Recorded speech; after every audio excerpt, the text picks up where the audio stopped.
Perkenalkan nggih. Kartini. Perkenalkan saya Pramuka dari Universitas Asia Surakarta. Saya di sini akan melakukan pendidikan kesehatan kebutuhan nutrisi ibu postpartum. Kan kemarin ibu baru saja melahirkan ya. Anaknya sehat ibu. Alhamdulillah sehat.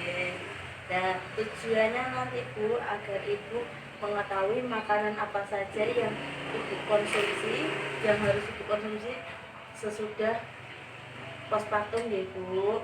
Nanti agar nutrisi ibu dapat terpenuhi. Nah, apakah ibu bersedia bu? Sedia.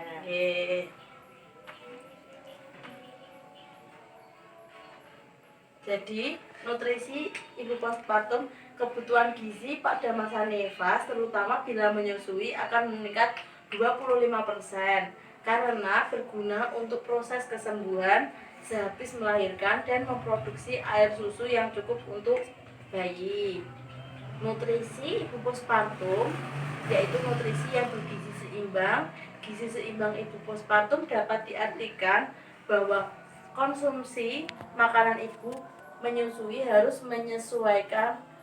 memenuhi kebutuhan untuk dirinya sendiri dan untuk bayinya. Kemudian manfaat nutrisi ibu postpartum.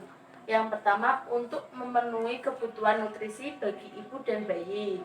Yang kedua, untuk mencegah terjadinya penyakit anemia, malnutrisi pada ibu postpartum. Yang ketiga, untuk menunjang tumbuh kembang bayi. Yang keempat, untuk memproduksi ASI yang banyak. Jadi, menu seimbang untuk ibu postpartum. Yang pertama, karbohidrat, lemak, protein, sayur, dan buah. Vitamin juga perlu bu untuk ibu postpartum. Selanjutnya, menu seimbang ibu postpartum. Yang pertama, karbohidrat. Sebagai sumber tenaga, kebutuhan karbohidrat diperlukan 6 porsi per hari. Satu porsi setara dengan setengah cangkir nasi. Contohnya nasi, ketela, sagu, jagung, terigu, roti, dan kentang. Lemak. Yang kedua, lemak. Sumber tenaga dan berperan dalam produksi ASI. Setara pembawa vitamin larut lemak dalam ASI. Kebutuhan lemak adalah 4,5 lemak, 14 gram per porsi per harinya. Satu porsi lemak sama dengan 8 gram keju.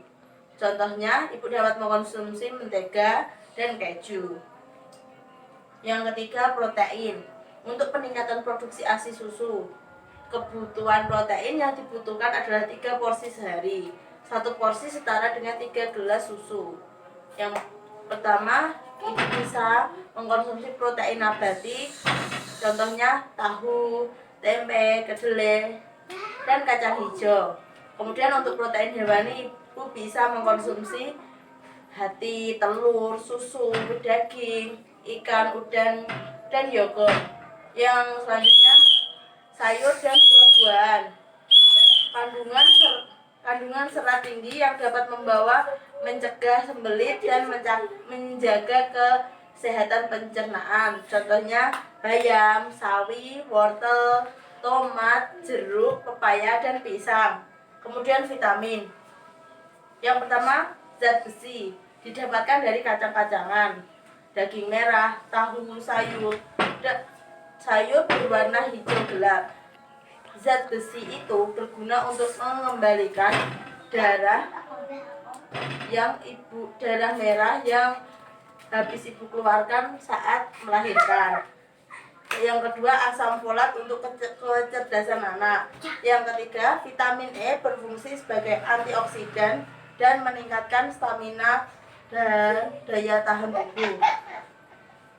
Porsi pemberian nutrisi. Jenis makanan nasi. Bayi 0 sampai 6 bulan, ibu dapat makan 5 piring per hari. Ikan 3 potong per hari. Tempe 5 potong. Sayuran 3 mangkok. Buah 2 potong. Gula 5 sendok makan. Susu 1 gelas. Air air sehari minimal 8 gelas karena agar cairan ibu terus menunjang agar ASI ibu keluarnya lancar. Contoh menu makanan ibu postpartum: makan pagi, nasi, urat sayur, ikan goreng, dan kudapannya itu donat atau yogurt bisa Bu. Yang kedua, makan siang. Nah, makan siang itu nanti nasi, ayam goreng, rempeyek, rebon, sayur nangka, jeruk, dan kudapannya ubi merah goreng atau kukus. Yang ketiga, makan malam. Ibu bisa nasi, semur daging, pepes tahu, capcay, pepaya, kudapannya ubi merah goreng atau kukus. Ibu, ini sudah selesai. Apakah ada yang ibu tanyakan? Tidak. Ibu sudah mengerti. Nanti kalau selesai ini ibu bisa mengkonsumsi apa saja. Mengerti Bu? Iya. Ya, terima kasih Bu atas kerjasamanya. Saya permisi. Wassalamualaikum warahmatullahi wabarakatuh.